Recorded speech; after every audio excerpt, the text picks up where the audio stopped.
Welcome back to another episode of Lyrically Speaking Podcast. Today we have a band. Is this our first band? I think we've mostly done No, individuals. we've done We did R&B Blackstreet. groups. We've done Blackstreet, yeah, Mm, and Jagged Edge, yes, yeah. It's yes, our yeah, first yeah. pop band. We've not done like a pop Mm. band before. This is a band of family, so they're brothers, and they wrote Family, this song in 1995, and it was initially released in a rough version on an independent album they released in 1995. They were very young at the time. very young. Yeah, but then they sort of polished it up and released it as part of their album Middle of Nowhere. This song was number one in 27 countries at the same time. It No, was huge, and I can't imagine being, like 11 and touring the world and having actually, my song just blow up. I think the youngest member was around that he age. was 11. Yeah, Do you remember sort of when it was released?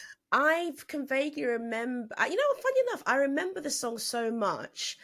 I can vaguely remember where I was. It was in primary school. I can vaguely remember what was going on during the time of the song, but I just remember I loved it. It just blew up overnight. And do you remember you used to get Smash Hits magazine? I don't know if you remember Smash Hits Yeah. magazine. Oh my gosh. And I Yeah. remember I had a spread. It was you got the middle poster. And the person in the middle poster was always the most popular at the time. I remember there was a big middle poster spread of Hanson, and I put it on my wall. So yeah, I can vaguely remember, the vibe at that time. But it was super. I think it came out in the summer, and it was just a massive hit, wasn't it? Massive song. So big. I absolutely loved it. Like, you Yeah, remember when they would do the top 10? I can't remember what radio station yeah, they would do the yeah. top 10 on. Capital FM. I think it was Capital, and I would have my cassette tape to record the top 10, and then I would stop it when the ads would come on, then start recording again when the song would Yeah. play. And I remember sitting one I think it was a Sunday, waiting for Hanson. Hanson was the song. This was the song I wanted to come on. I remember pressing record and just loving their harmonies and Their their harmonies was melodies. so Really on good. point. Yeah, it was Yeah. so good. They were so good. They were so Yeah. good. And we've given away who it is. So it's We have, Hanson, yeah. Mmmbop. We're going to be covering Mmmbop, which apparently doesn't mean anything. They just made it up, which is what children would do, I guess. Yeah, I guess. But it's got some quite profound lyrics though, considering how young they were. So it does make you think, did they know what they were singing about? To some degree they probably did, because they would have been singing about their feelings, but quite profound when you really, break it down what they're saying. So yes, it's a really very interesting song. Yeah, I think they did. Yeah. I think they did know what they were talking about and singing about. I think the chorus that was apparently initially just meant to be a placeholder for what they would then actually put in place, which they ended up not doing that and just keeping it. And one of them actually credited that chorus to why it was so successful around the world. They said that basically Mmmbop is not English, it's not anything really, so no matter what language you speak, you can say that word. Exactly. But it's weird, somehow I feel like I know what it means as well. Do you know what I mean? It doesn't mean anything, but I kind of understand why they kept it in. And how it relates to the meaning of the song. Yeah. Very interesting. So, okay, so we'll dig into the lyrics. And like Oma alluded to, some quite profound themes in here, Very profound surprisingly. themes, which, because the song is so upbeat, it's hidden. Yeah. The meaning of the song is kind of hidden. Similar to Outkast's Hey Ya, which we're going to cover, aren't we? Another song where the melody hides the meaning of the song. And that's kind of the theme of this podcast in a way as well. Really digging into lyrics that from the past that we have not paid attention to, that we've misunderstood, that we've taken for granted. Because most of these songs do have quite an important meaning to uncover. So the song starts, you have so many relationships in this life. Only one or two will last. Look at Quite that. sad. 11 years old though, and you already you've only have one or two. Only one or two will last. How interesting. I think that is such a strong observation for quite young people, but it's truth, isn't it, really? But you know what? Sometimes children have the best insight because they're honest. They're not trying to be political. Yes. They don't have an agenda. They're just being themselves, It's so true. And although the youngest was 11, I think the Was oldest he was like 16, 16 or 16, 17? 17, Yeah, something like which is that. So enough time, yeah. yeah, it's enough time to sort of start to come to that Yeah. realization. So they're saying, look, you're going to meet loads of people in this life, but only a few of those relationships are Yeah. really going to last and stand the test of time. Yeah. You go through all the pain and strife, then you turn your back and they're gone so fast. So it's like Just you like invest that. all this time into it and then they could just up and leave you at any point because Literally. they're bored or whatever it is. 100%. Did you have this understanding at that age, at like that 12, You know, 13? I think I did. I knew the lyrics, and so I think I did kind of know what they were talking about. But you just don't, without the breadth of experience, you can't deep it in the same way. So you hear it, you know what they're saying, but I guess it doesn't mean as much until What I'm you're a bit what I mean older. is what I mean is so at 12, 13, did you understand this for Oh, yourself? you know what? I would say no, not fully, not fully. I think you start to get a concept because you're starting high school. You start to get a concept of friendships and what they mean, but again, you're still very much in a social space, aren't you? When you're in that age, you have social friends, but you do start to, I think you definitely do start to, I think I at that age was starting to come into the concept of, okay, this is what a friend is, this is who my acquaintances, social people are. I know that I can kind of already see the friendships that are looking like they're going to go the distance, or the things that you start to get a sense of who you need to put investment into, the friendships that you're going to invest into, and the ones that are just about, like, are we just about, yeah, just hang out with them, they're just about. So I think I did have was starting to at least have a concept of this, building relationships, that you can actually build relationships for a while, and they can fizzle out for whatever reason. I think you start to get that concept at that age anyway.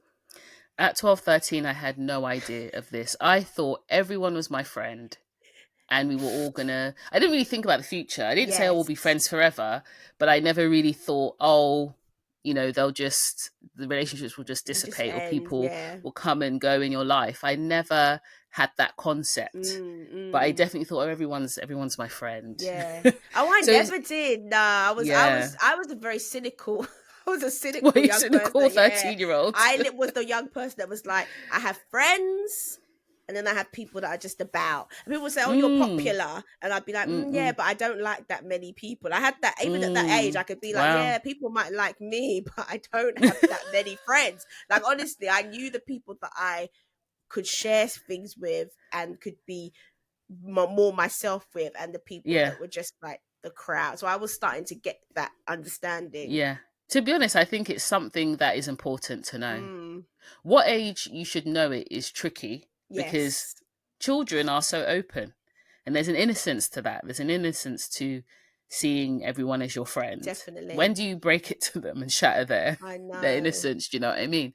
Because I wish I'd known before secondary school, really. Yeah, I wish I'd known. I think by early high school you should start to know. By what they call middle school, like year 8, year 9, I think you should start to know, because that's when I think you can have the most painful friendship breakups. People can turn mean. People are coming into their own with different types of relationships start happening. I remember at my school, that was the age when everyone started getting little boyfriends, and it's not What, Misha, but 12, 13? no, 14. 14 was Okay. the age. So when you start getting into, like, you get into GCSE stage, I think by that point, it's either you're going to realize yourself and start to not just give yourself to everyone and everything, or things will happen because people grow up and people want to do different things. You'll start to see how you can be sidelined, or relationships will just start ending. So I think around that age is the age you should have, you should have learned it. Either you picked it up yourself, someone's taught you, you picked it up,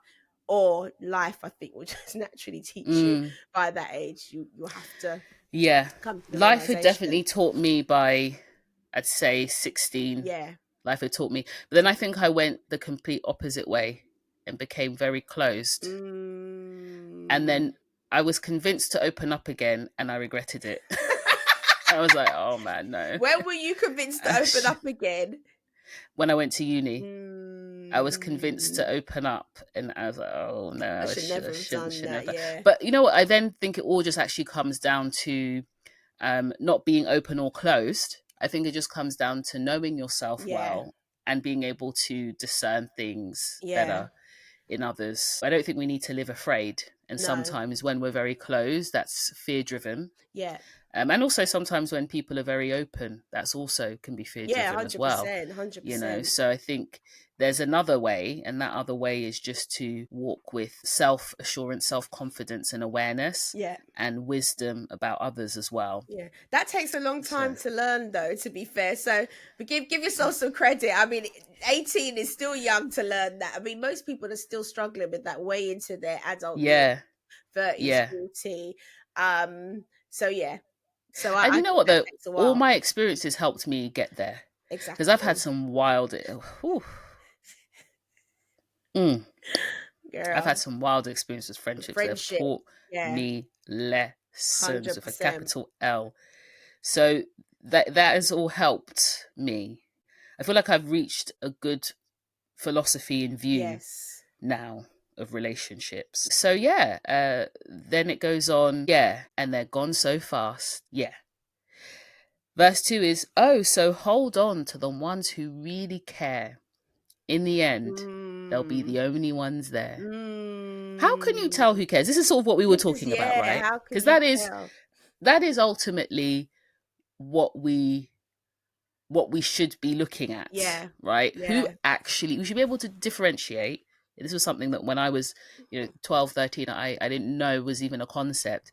We should be able to differentiate between the people that actually care, the ones who are in it for something, and the ones who are just maybe a bit indifferent. It's not that they don't care, but it's not that they care. Maybe you just don't have that connection enough for them to care. And we need to be able to differentiate between those categories. I like this category of an intimate friend, so someone who really, really cares. They're almost like family. They see like the full you see the full them. Then there's a close friend, so not quite as intimate, but they're they're a good friend. They're there. And then an acquaintance, just someone out and about. Maybe if you see them about, you'll say hello. Maybe if they're having a big party with loads of people, they may invite you. And it's that differentiation I think is very important. And that's what Hanson are doing here. They're saying, look, you've got to be able to differentiate between the ones who really actually care about you and invest there properly. Hold on to them. Definitely. I mean, that shows a really good upbringing, though, for them, that they've already got that concept of people who really, really care. And that's most likely going to be their family and their brothers as well. So your siblings are always your first friends, aren't they? They're your first people that are going to be there for you no matter what. And not everyone has, that relationship with all of their siblings, but you're going to have at least one, sibling that you learn that they're going to be there for you regardless. That's they're your first friends, because you learn that they're not going to be like you, but they're going to have your back regardless. They're going to ride for you when the chips are down, when everything falls apart. They're going to have seen you through all the different stages and just accept you kind of how you are. So that, I think that's interesting. It says a lot about their family dynamic and the environment that they must have had as young people to have that concept that these people really care. And then you've got your people about who are just about, I like the fact also they allude to going through pain and strife in relationships, because just because someone cares and you want to hold on to them, it doesn't mean it will be void of trouble, or difficulties. But they're saying the ones who really care will ride through that and they'll hold on, and you should hold on to them too. Definitely. And referencing what you said about their upbringing and whatnot, and how this song reflects that. They've been very unproblematic. I've not heard any issues or them saying stupid things. This happened when they were children, or them falling, going off the road. I mean, we could be wrong. Maybe we need to research a bit more, but I've not. And I did look into it. I didn't see anything. Songs, and I don't, I've not heard anything about it at all. So I've not seen anything. I did look into it a bit, and for me, that is a huge anomaly, because we've had podcast episodes where we've spoken about the dangers of being a child star, and 100%. We've looked at how many of them end up with serious mental health and well-being issues. because of what Definitely. they've been through. So to see these three brothers seemingly, they're married with children, they're still doing their music, they've Literally. launched a beer company called Hanson Yes, Brothers. they launched a beer company. Yeah, yeah, yeah. I Yeah, saw that. I saw they're that. still together. Like, no one has said I can make it better on my own, I'm the star. 100%. They're still 100%. together. This song, I wonder if they actually today look back and see that this song is kind of a prophecy for them and I telling know. of who I they are and who know they will be. They who literally they have are. held on to each other as the ones who care. Literally, isn't that um powerful? It's yeah.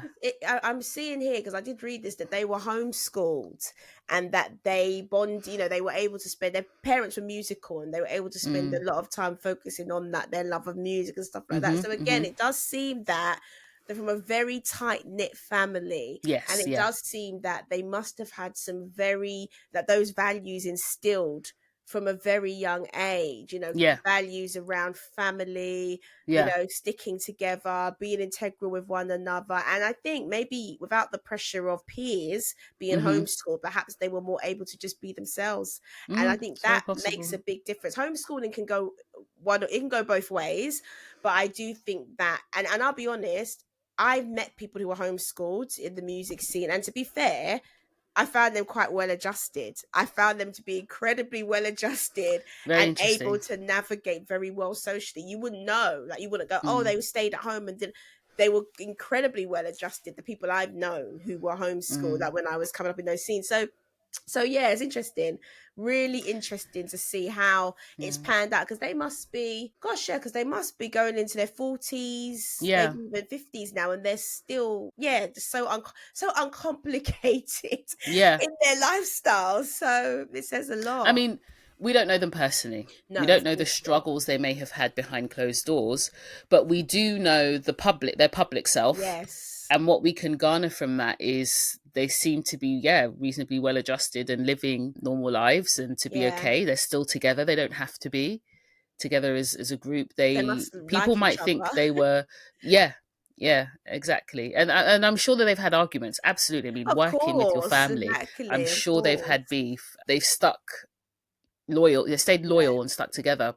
And people might think that they were a one-hit wonder, but they released their last album in yeah, 2022. yeah. They've really released albums every other year since they came out. It's just they went Independently as independent. well. They went Yeah. independent. So again, I think that's also part of it, in that they were not really driven by the industry. I think going independent, Yes.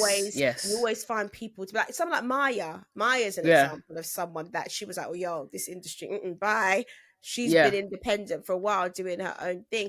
And it does tend to mean people do become less problematic. They're not Yeah. driven by the industry. They can kind of make music in their own pace, do it as they want. Mm-hmm. Mm-hmm. So I I think think the there's only that. break they had was between 2010 and 2017. Yeah. They didn't release an album, but doesn't mean they didn't Mm, go on tour. And exactly. I think that you were saying that it's testament to the fact they weren't necessarily seeking fame. Actually, if you listen to any of their interviews, they talk about how they had their own personal why for the reason they Yes. were in music, and that why was simply for the love of it. Yeah. Like, they just enjoy it. Yeah. And if you just enjoy something, you can do it really in any setting. Exactly. You're not Exactly. confined to being signed to a major record label. You can do it as an independent artist. You can do it for your family and friends. You can do it Exactly. anywhere, really, at any point. Exactly. And so they're very successful. Very They're much so. millionaires, Yeah. and they've not sold their soul. So look, there you go. It's There is possible. possible. It's It is possible. possible, Yeah, it's and they make possible. positive music as well. Very much so. So yeah, Which interesting. goes back to their values as well. So yeah, no, 100%. All round wholesome trio, these three, I'd say. Based on what we know, Sha, Based on because what we we know. Based these days with the things that come out, you But just really don't listen, know what goes on it's behind closed doors. been, this was 95. It's been a good like 20 years and nothing Hmm. really has come out. Yeah, So I yeah, think it's fair to say, yeah. They're wholesome. And normally with the celebrities where crazy things have come out about them, you could see the signs. Like, you could know, if you see, paid attention to how they were publicly, you could normally see the exactly. clues. There were red flags flagging everywhere. 100%. 100%. So it goes on to say, when you get old, you start losing your hair. Can you tell me who will still care? Look at that. Can you tell me who will still care? Still care. Imagine. And it makes me think, you want the people in your life who, when you are old and you've lost your hair, hopefully we won't, but let's just say when you're old and whoever it is, it's not going to be me or Norma, but someone who's old has lost their hair.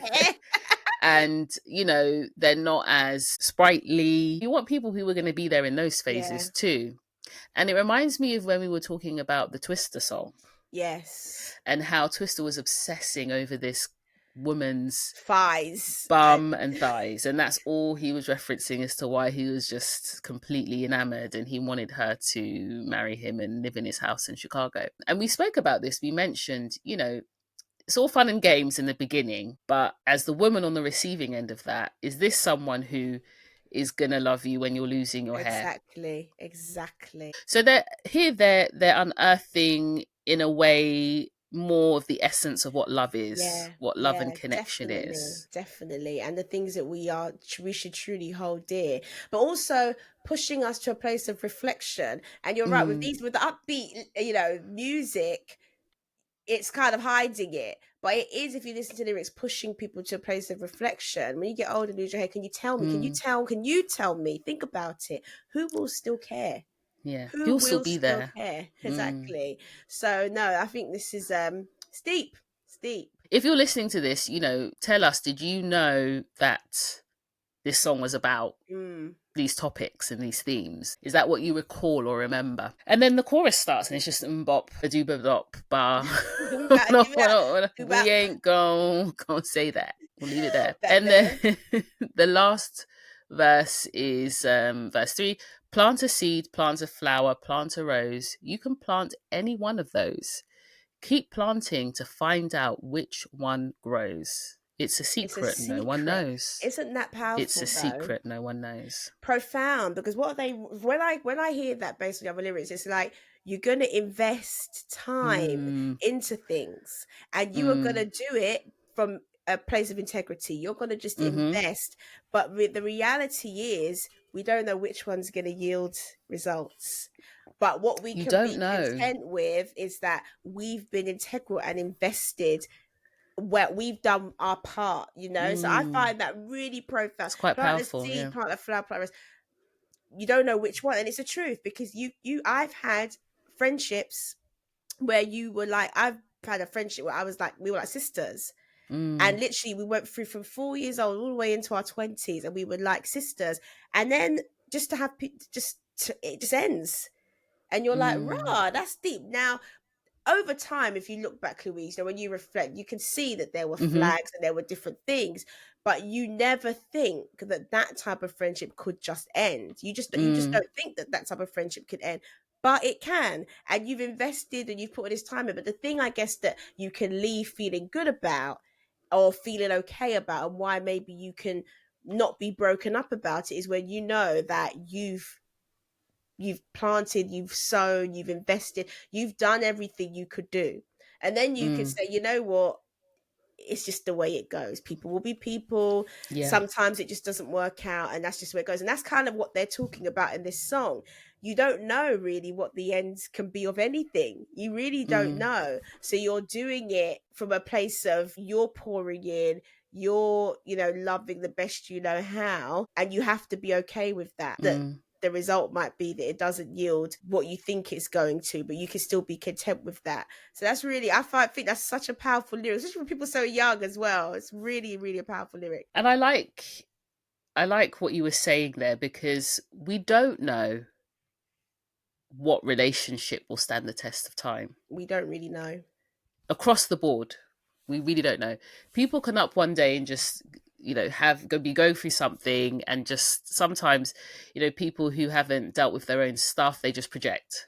So then if you're in their life, you become the target, you're to blame, 100%. And then they'll just turn on you for no reason, or they withdraw because they're going through stuff. And I've had friends like that in my life who just literally disappeared, like just because they were going through something, or that's a habit of theirs where when they're going through things, they vanish. And then they just never come back. So and there's many reasons why you don't know. You really don't know which friendships will stand the test of time. No. And to be honest, in a way, I feel like it's good that we don't know, because then we can kind of give everything a bit of an equal chance in a way. And then things can happen a bit more organically rather than being forced. Exactly. Okay, so those are the lyrics, and then really the chorus is just repeated, but we know the chorus was an accident, but we somehow do know, what it means at the beginning. So I think my first question to you, Oma, is about relationships, to be honest, because as Hanson themselves have said, that's what this song is about. I'm curious and interested in the state of relationships today, all types, how fleeting and temporary they are. I mean, I know we've said, look, you don't know which relationships will stand the test of time and people can come and go, but I think that should happen naturally. Yeah. And I don't think it always has to happen because, as Hanson alluded to, you've got to put work in, you've got to make an effort. So if someone has a friend who, let's say they both live in London and then one friend moves to Australia, you may not be as close, but you can keep in touch and maintain that connection. But it takes effort and it takes work. And I wonder if today we just can't be bothered, even if the person just lives in another part of London or the UK, right? Do you think that people value meaningful relationships and connections today? No. Or point blank, no. Okay, next question. No. Or do you think that this might not be why, but do you think that our fast-paced world has just made relationships temporary? Yes. I think that was profound. Yeah, that was a profound yes deep. and that no. was a profound yes and no. That was profound. I don't think we value relationships. I don't think we really care for relationships like we used to. I think that it is also part of the way society's evolved. But I think, back in the day, people had to care about relationships because relationships was how you got stuff done, right? Real relationships was how you got stuff done. It's how you were able to grow in business. It's how you were able to, even like down to your pal had a farm next door and that you were rearing cows and they were rearing chickens. So you had to maintain a relationship if you wanted to keep getting chickens or whatever. So I think back in the day, there was that need to maintain relationships for the things that we had to have for ourselves. We had shared land. I feel like it's the opposite. No, I think back in the day, you needed to maintain relationship. Not saying you had to be friends with everyone, but there was a concept of maintaining relationship because there was shared needs. There was shared needs that you had. Interdependence. Even if you think about our parents as immigrants coming to this country, they maintained relations because you needed people to support you when you were trying to get your papers or whatever. And also with your children, you were trying to bring up children in this country that was quite hostile to you. You needed to have a sense of community. So people made efforts to keep those things going. I feel like now you don't necessarily have to, because you can go online and get all the things that you need. You can find people who are far away to tell you. You just go on a Reddit forum and you got all the info. You go on YouTube. You can do whatever you want. If you need to fix something around your house, you don't need to really know your neighbor. Back in the day, it would be like your neighbor was handy, so you'd be like, "Oh, Bob, could you come and fix my..." You don't need to bother about that anymore because you can just go on YouTube or you can just find anyone on Task Rabbit or whatever it is. There's just so many means and ways to get what you need. So I think that that's part of why, just generally at a basic level, I'm not talking about deep friendships now, but just at a basic level of relationship, I think that's genuinely why people don't really care so much for relationships, because there's not a need. People don't really, there's not a natural need for why I would need to maintain a relationship with someone. I can literally be in my own bubble by myself, sitting on the internet, and basically have everything I need. So I think there's that element to it, which true, good or bad, I don't know. I mean, some might say, well, before it was fake, but I don't know, because I think there's something about how humans are wired that interdependency was helping us to be more healthy. It was helping us to be more healthy because we needed each other. I think when it comes to deeper relationships, I don't think people value the need for friends as much. And I think that is because, again, like what is really the purpose? If you ask someone, like, what's the purpose of friendship? Why do I have friends? What's that? I mean, I'm interested. I'm curious in the answers that people would give as to why you have friends. Someone to do things for you, or someone to hang out with, or someone to make you feel good. I don't know. I'm interested to the purpose of why people feel they have friends, and I think that also, and that's down to deeper values, but I think that's also why people don't really invest that much, because all the things that you might say you get from a friendship, again, you can just get from folks online. People who want community, what do? They go and start a YouTube page, or they go and start a blog, or they go and start an Insta channel or something, and then they build these communities around themselves. So ultimately, I just don't think that people feel that friendships are necessary. But yeah, at the same time, people say they're lonely. So we have an increase of people saying they're lonely, but I don't think people really have. I think when people think about friendship, they're always thinking about someone that's doing something for them, and less about the kind of growth and value there is in you pouring into someone else or doing something for another person. And so when it's always you thinking about yourself and your needs and what you can get, naturally in this society, that doesn't lend well to you feeling like you need to develop any sort of relationship or have any sort of deep friendship. Because again, if I go on Reddit and go, hey community, I'm feeling really low about XYZ, I'll have everybody saying, oh, I'm so sorry, this happened to me and I did it. So then what do you need a friend for again? Do you know what I mean? What do you really need a friend for? You know, when I think the thing about is, it, the two don't really compare, because what you really want is in a friend. So let's say you said, for instance, you can go to Reddit and someone, you can say you're going through this and other people can say, oh, I'm going through the same thing. Lovely, great. But they don't really know you. And I think to really get value from people's advice, comfort, support, I think they need to know you. They need to know your history, what you've been through in the past. That will colour what they say. They need to know what you need as well. Because some people don't just want someone to say, oh, they're there, you'll be okay. Some people want someone who will give them advice. Others just want you to listen. Others just want you to make them laugh. People online won't know this about you. So they'll give you a blanket, I can't believe you've had to go through that, I'm so sorry. But once you close your laptop, what else is there? You know, you've got to open your laptop again. And is that what you needed in that moment? Or were you actually able to avoid telling your family, who know you need a kick up the butt, right, to push you in that instance, but you went to Reddit and they were, you know, stroking your hair, mollycoddling you? And sometimes that is what we need. I think that's what but people need. The people online won't know. They won't know that. And ultimately, for me, it feels void and empty because they don't know me. They're not saying what they're saying to me because they know me. They're saying what they're saying to me because it's the template, or it's what they would want for themselves, or it's just the thing you say. So what meaning does it really actually have? And I think that's part of what we've lost. It's knowing and truly seeing each other beneath the surface. Social media, especially certain platforms like Instagram, encourage us to know one another based purely on surface level things. And I know people will say, oh, but you know, I'm authentic on Instagram and I'm vulnerable. No one is fully themselves. No one I'm sorry. is fully authentic. I'm sorry. They're not. Like, your family know you. That's who sees the real you. The people who live with you every single day. Okay, they know the real you. That's why when we see on social media a couple that had millions of followers has broken up, that's why people are shocked. Yeah. Because they say, but they were my couple goals. They were my couple goals. But you never knew them. 100%. And you can't. Unless you take the relationship offline. Yep. Right? You're not really going to know them. And you know what? Not everyone has to know us, because we spoke about having an intimate friend, a close friend, and an acquaintance. But then are people online understanding that and categorizing?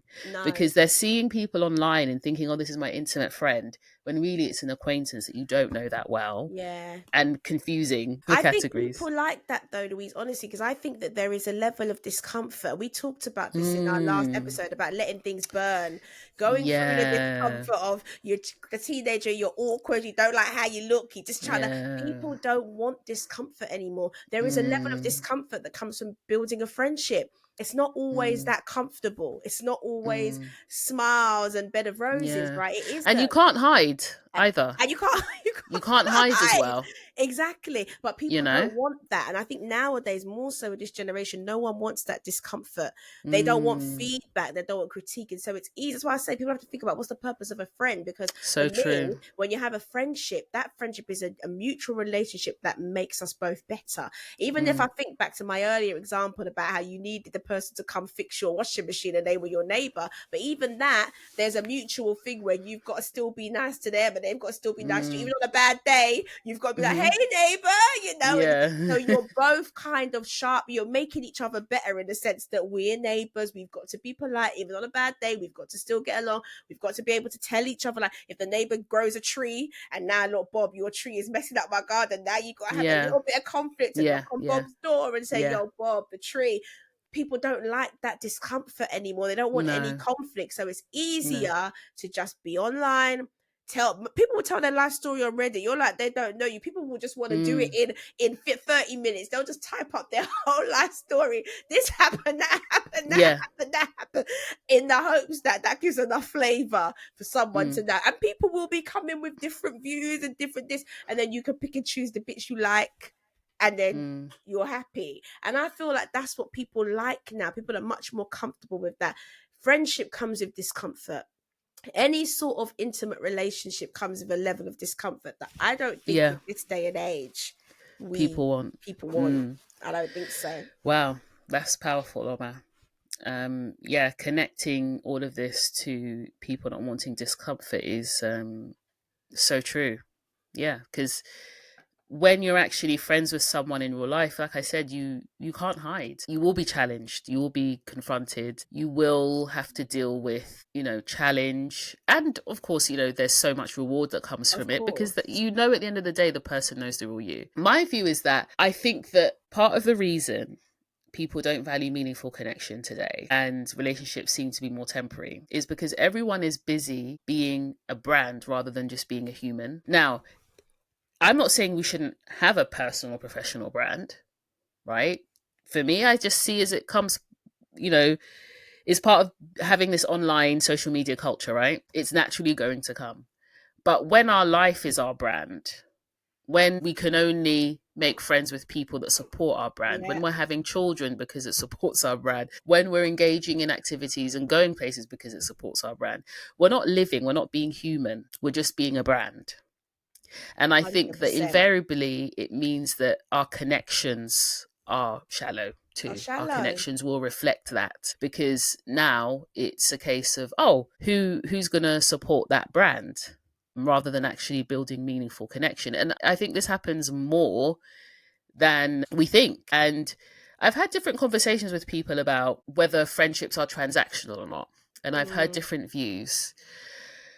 I think that today, because of this whole everyone is a brand, everyone is a professional brand, everyone has a personal brand, I find that often people will only befriend people who will further their brand. Yeah.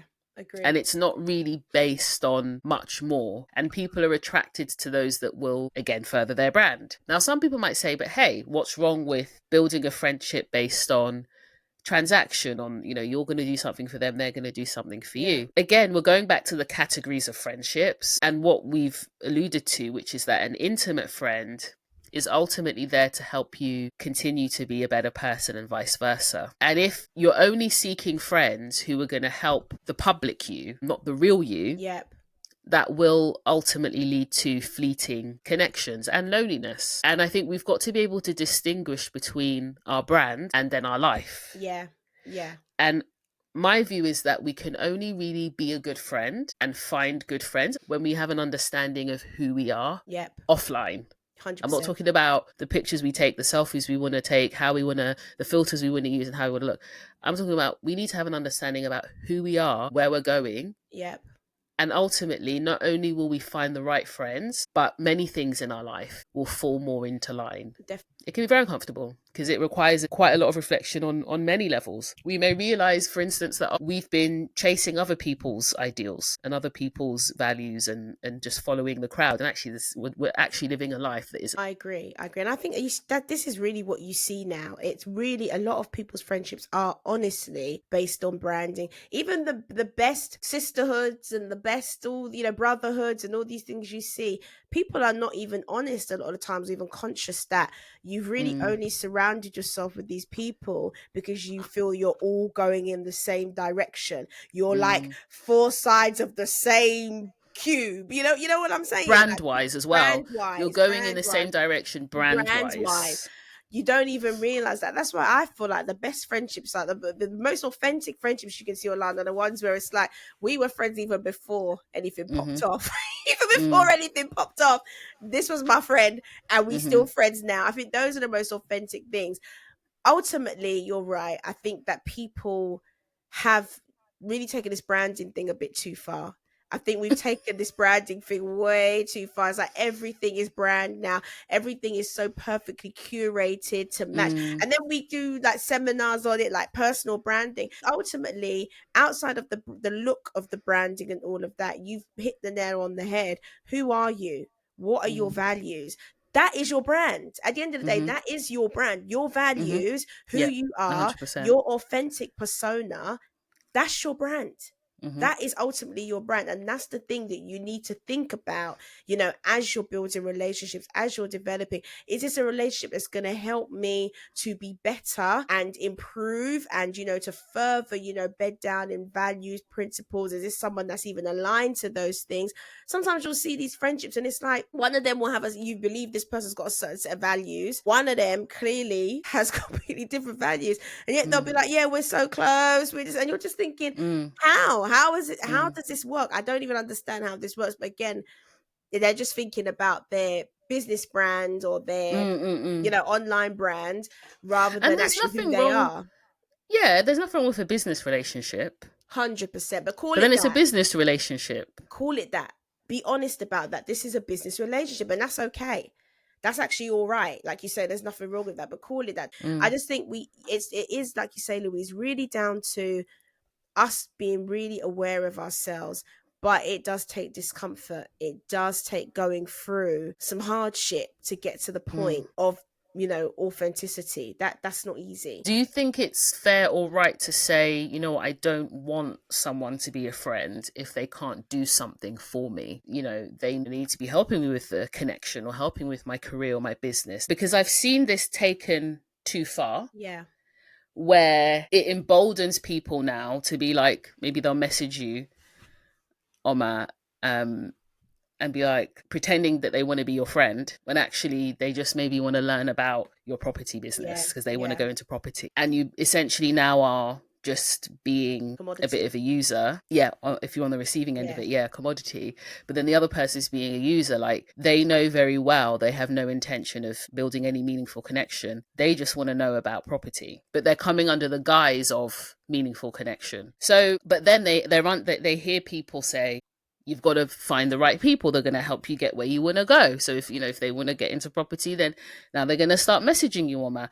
So how do people balance, surrounding themselves with people who can support them in where they're going without becoming users and making friendships so transactional? That's in essence really what the question is. So I think that this whole thing of surround yourself with people who are going where you need to go, etc., etc. I think there is truth to that. But I think we have to start to distinguish between what we're looking for. Are we looking for friendship? Are we looking for allies? Are we looking for mentors? Are we looking for sponsorship? Now, if you're looking for a mentor, i.e. you want to do something, then yes, naturally, there's no point saying you want to make 3 million in the next year and then surrounding yourself with people that ain't even got 1p. Like, that's not sensible, because naturally there's a certain mindset that it requires to make a lot of money and to maintain a lot of money and to keep growing a lot of money. So you want to be surrounding yourself with people who have that money mindset so that you can grow, so that you can develop. Can you call those people your friends though? No, not at first. No, they're not going to be friends. So what we're really ultimately, we're never really looking for people that can be our friends in that regard. But what we're looking for is people that, yes, can, kind of help us to get to where we're going. And if it so happens that those people become friends, they happen to be people, because a lot of the people who have the money mindset, do their values align with yours? Do their principles align with yours? People make money in very scandalous ways, as we know, Louise. And to make 3 million quickly, some people do it in very diabolical means. You don't necessarily know the means until you've connected with the person. So will you now hang on to someone just because they're making a lot of money, even though their values are totally misaligned to yours? They're doing diabolical things to get that money. They're lying on people. They're cheating. Will you maintain that friendship, even though you can see this person's values are not aligned with yours? Now, for some people, they don't mind doing that. I've been to seminars where people will be like, I'll do anything to get a property. Listen, I joined the Methodist church because I knew that all the people in the village had properties. I pretended I was a farmer because I knew that there was farmland about. I put on my hunter boots and my jacket and I go talk about cows. I've heard people say all of that. Now, can this person talk to me about maintaining properties and getting a little bit of money? Yes, they can. But is that person going to be my friend? No, that person's not going to be my friend. So I think we just have to be very clear. If it's mentorship you're looking for, if it's just understanding a certain mindset, then yes, by all means, surround yourself with those people. My challenge to people, though, is that we always want the ready-made product. We have to start to think about, okay, what type of person do I want to be?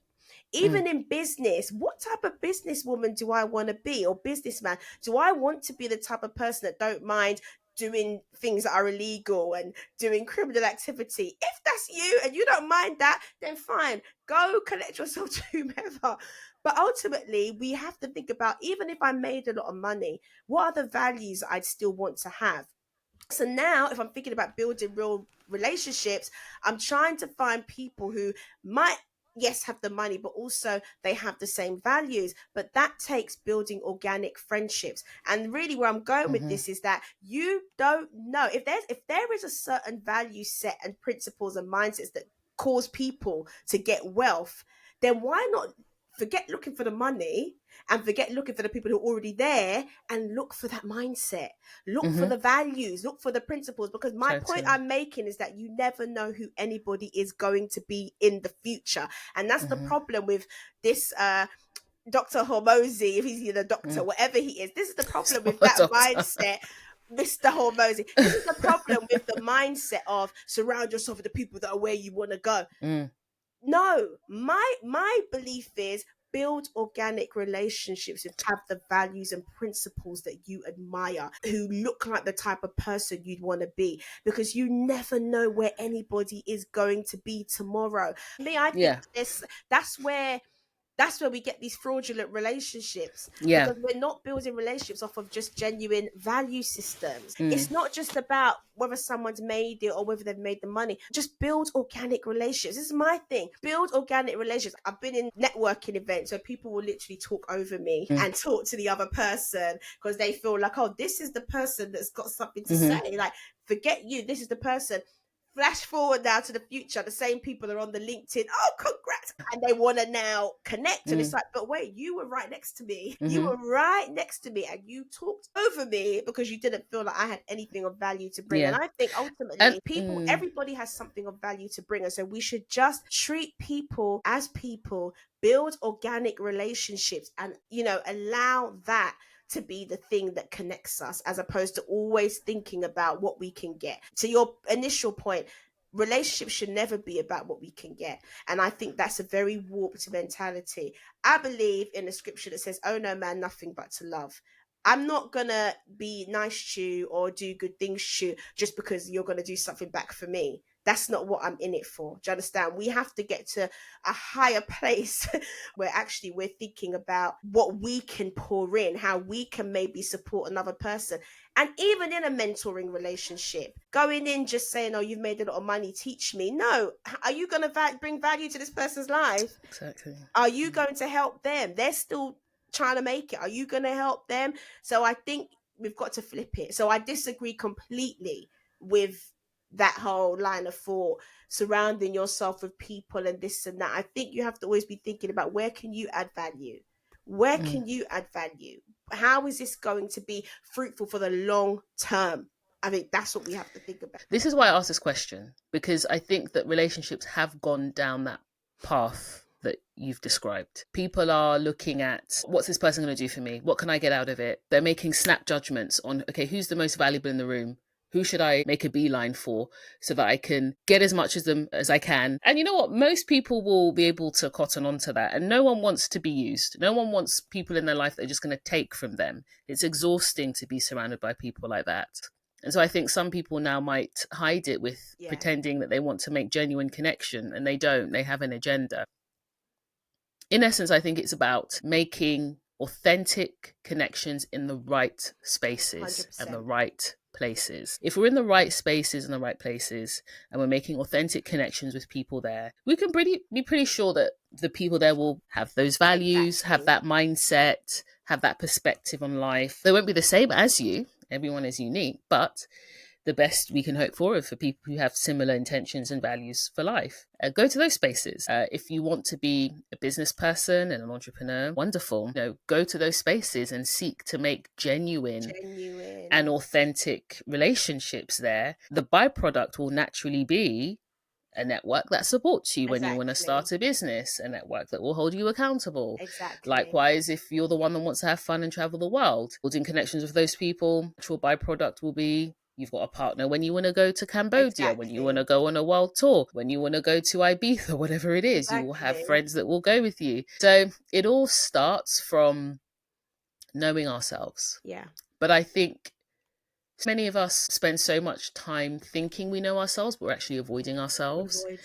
Anytime we are insecure around someone, anytime we are projecting onto someone, anytime we're not taking responsibility or accountability for something, we're actually avoiding ourselves, because all those things are signals for something going on in us, not the other person. Yeah.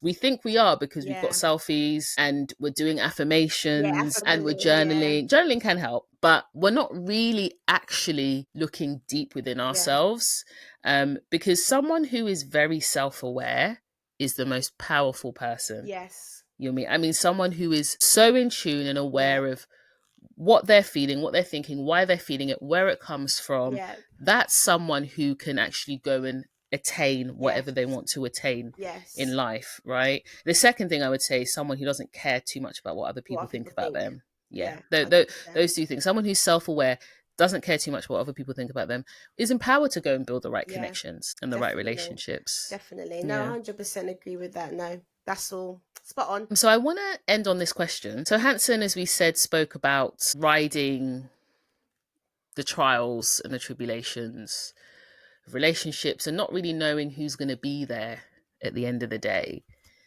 And not all relationships will be there. They won't survive and stand the test of time. Facts. And I think we know, and I think we know that a relationship must be quite special when it does, when it's been years of highs and lows in each person's life. Exactly. Because some people are only around for the highs. Yeah. Some people are actually only around for the lows. When you're doing well, they actually don't want to really have anything to do with you. Because again, there's something in them that needs to be needed. So they only really show up when you're in need. And I think that is very toxic. Some people might think, oh, the person loves me. No, I think it's a huge red flag. Yeah, massive red flag. People are going to only be happy for you when they're in a place of dominance over you. I don't think we should ever be comfortable with those types of people. No, it doesn't necessarily mean that they love you. And likewise, people who the second you say, oh, you know what, I'm going through something, they're not around. Although I do think that different friends can give you different things. Not all friends are good at... I actually think the friend that is around when you're suffering only is worse. I think they're worse. The ones who, when good things happen, suddenly they go quiet. The energy is not really there. They disappear. I think that's worse than the friend who wants to celebrate you in your high moments, because typically they're the kind of person who maybe isn't good with emotion because they're not good with their own emotions. Exactly. So they don't really know what to say. They're a bit awkward in those times. They might just send you a 1-2 text, but they don't really know how to navigate it. It might trigger them. They can have their own things going on. So I can empathize with that type of friend, because when someone's going through a low point, especially if it's not something you've experienced before, you don't have much to say, right? You struggle with what can I say, or how can I be of comfort? Am I just going to be awkward? Am I just going to bring them down? So I can see the thoughts. But when someone loves to show up, when you say this bad thing happened, and all of a sudden, sis, do you want to meet for coffee? Oh, tell me all about it. I'm like, no, it's all right, you know. It's all right. I'm going to keep it to myself. It's fine. I do think, though, that if anyone is that friend who, when a friend or a family member is going through something that requires more of us emotionally, I think we've got to push ourselves to be able to be present. Yeah, that's the discomfort. That's the discomfort you spoke about. Yes, we've got to push ourselves. And again, it's a flag. It's a flag about us. What is the reason that we may be so uncomfortable with the emotional side? Because it's telling us something. Yeah. It's telling us something about ourselves that we need to investigate. Yeah. And the only way we can really push ourselves is to do that investigation.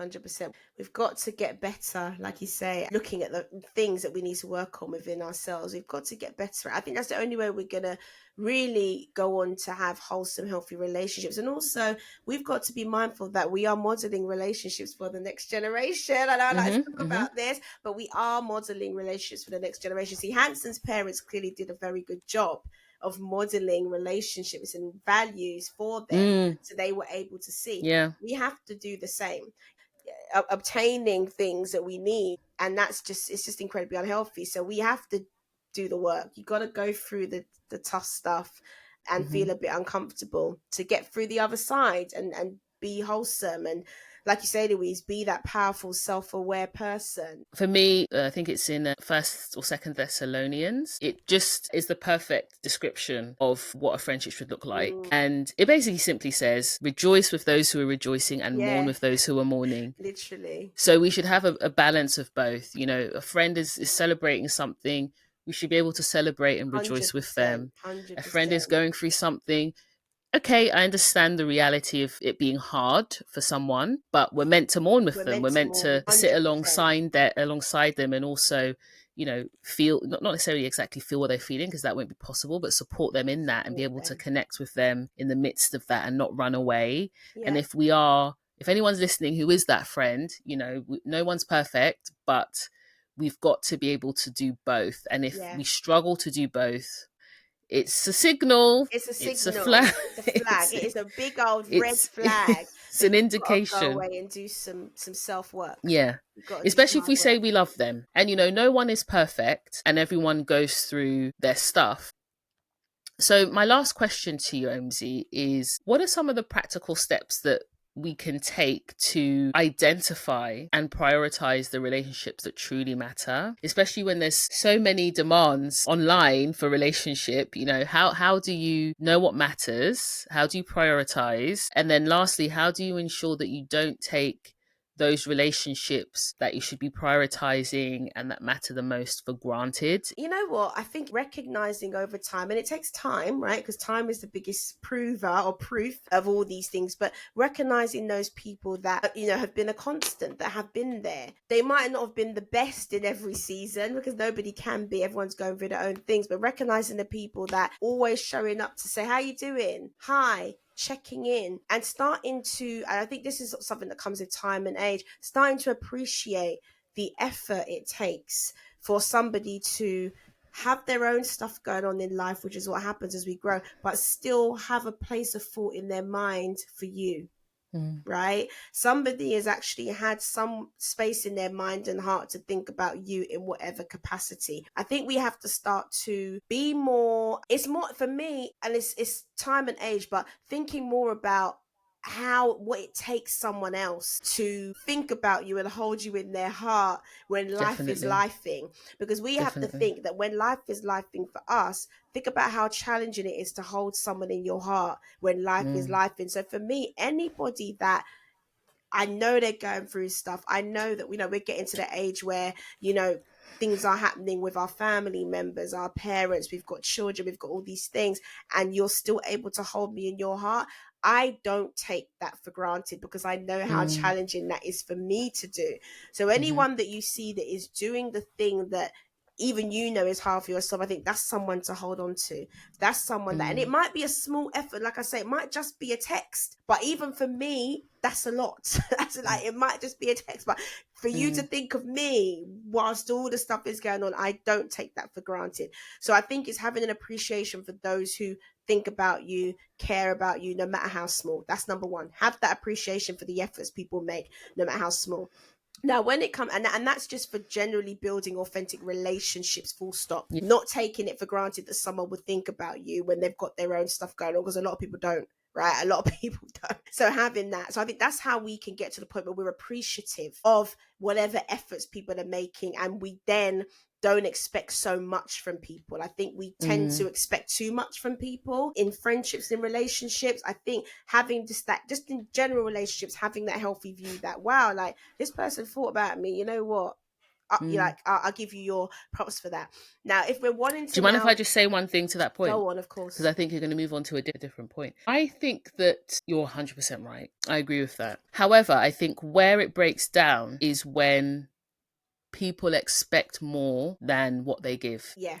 And there's a huge mismatch. So if you are someone, you've described being grateful for someone just even sending you a message, great. But I think someone would be upset with a text message if that other person demanded from them a visit, money, flowers, calls every half an hour, but then they give you a text. I think that's often where things can break down, isn't it? And that's my point. Like, again, go back to, oh no, man, anything but to love. We have to get to the point where, and I think this is the thing about friendships being transactional, right? You can't go into a relationship expecting people to do things for you. You just can't. I don't think we ever should. We go into relationships because we're just building authentic connections. When you go in expecting, I don't know if I fully agree. There has to be. I think we should have standards. We have to have standards. There must be some level of reciprocity, but it's to the point of, if I'm gonna do all these things for you, that's, like you said, that's my standard. I can only uphold my own standard. If I'm doing all these things for you, so maybe something happens to you and I call and I text and all this stuff. If I'm doing the call and the text because I expect you to call and text back, immediately that's transactional. Immediately it's, I'm scratching your back, you need to scratch mine, and I don't think that's healthy. I think actually, Omzi, it depends on the person. And this is why we need to know each other. Yeah. Because I'll just give an example, right? Let's call them Bob and Sally. Yeah. Bob might text Sally. Meanwhile, Sally visited, bought flowers and a cake. But that's, as you said, Sally's standard. But Sally knows Bob, and she knows that a text for Bob is a big deal. Based on Bob's capacity, standard, personality, life, she knows that Bob doesn't text anyone.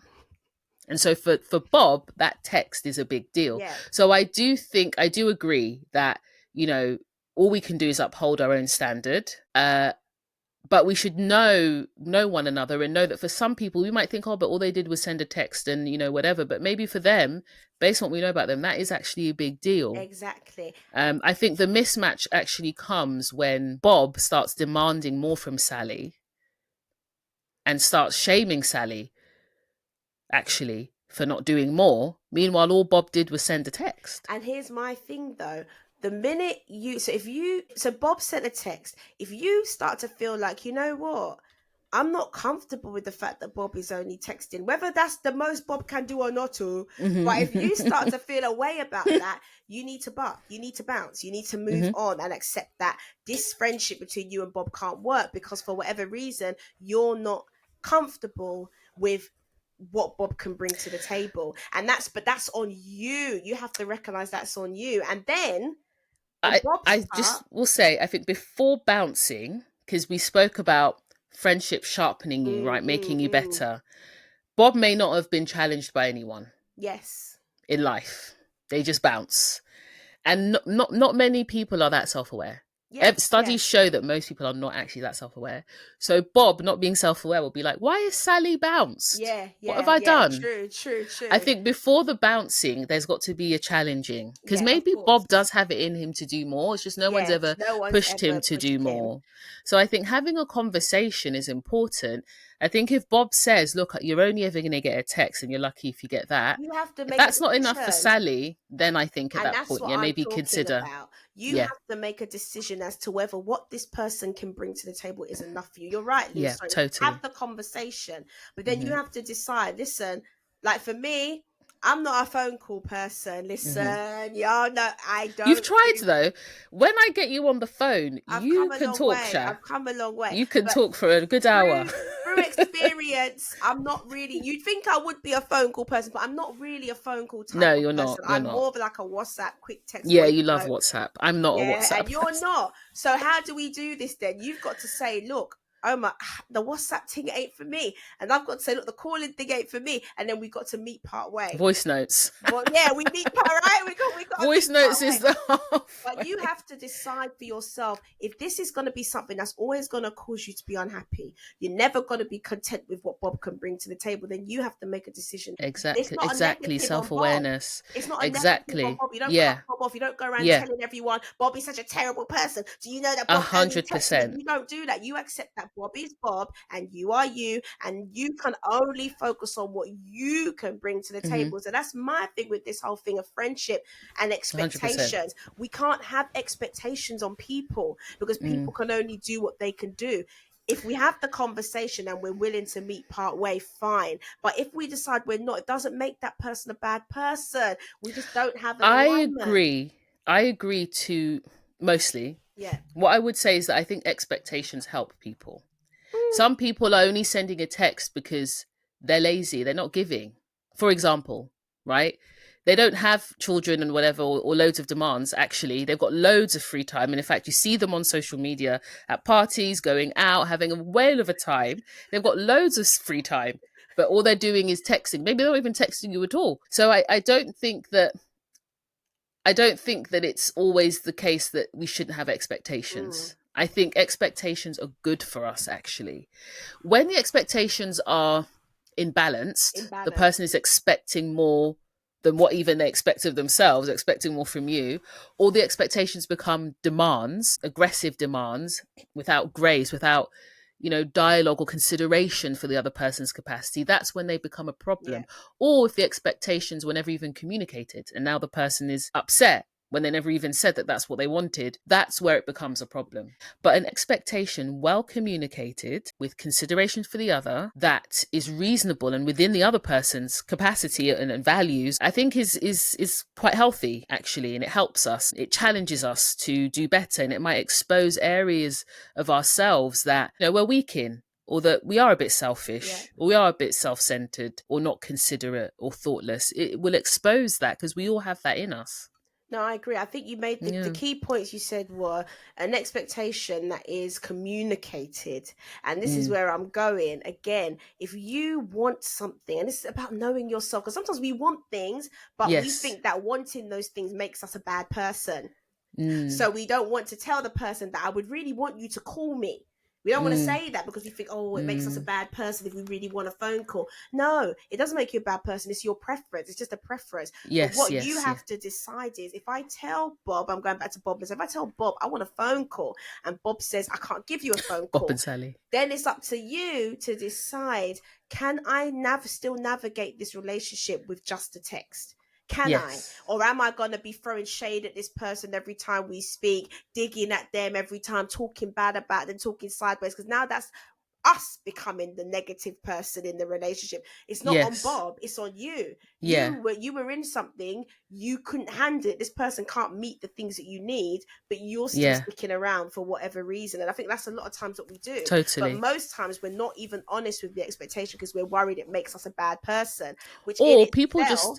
People don't want to be vulnerable, because to communicate an expectation requires vulnerability. Exactly. I mean, if you're demanding it, you can hide the vulnerability. You can just hide that with anger. We're not talking about demanding. We're talking about requesting. You're saying, I need you to call me, Bob, because it makes me feel, understood and seen, and like I matter to you, or it makes me just feel more supported. That requires vulnerability. And I think that's often what it is, that people 100%. Don't really want to go there. Agreed. And so it's concealed either with just walking away, cutting off, getting angry, frustration, or they may feel the other person won't care, that it won't matter, and that Bob will just say, I don't care, I'm going to do what I want to do, you're asking too much, get away from me. And so those are some of the fears that people have. But the truth is that, if Bob decides he's going to get married, he's going to probably have to do more than a text to his wife, right? He's going to have to do that. So at some point, any real intimate, meaningful relationship will require something of us, right? That is beyond just a like on an Instagram post. Even if it's just his child, his child's going through something, he's got to do more than just be like, oh, okay, well, you'll be all right, and then walk off. It's going to require more. So I do think that it's good to have expectations, but it's bad of us to demand to, like you said, just because someone can't meet it, because they have the right to, just because someone can't meet it, to go and defame them and badmouth them 100%. and judge them and shame them, that's terrible. The last thing you want to do is write somebody off because they weren't in the right place for you in a moment, yeah? And then find out that, like, 2 years or 3 years later, that could have been one of the best friendships you had.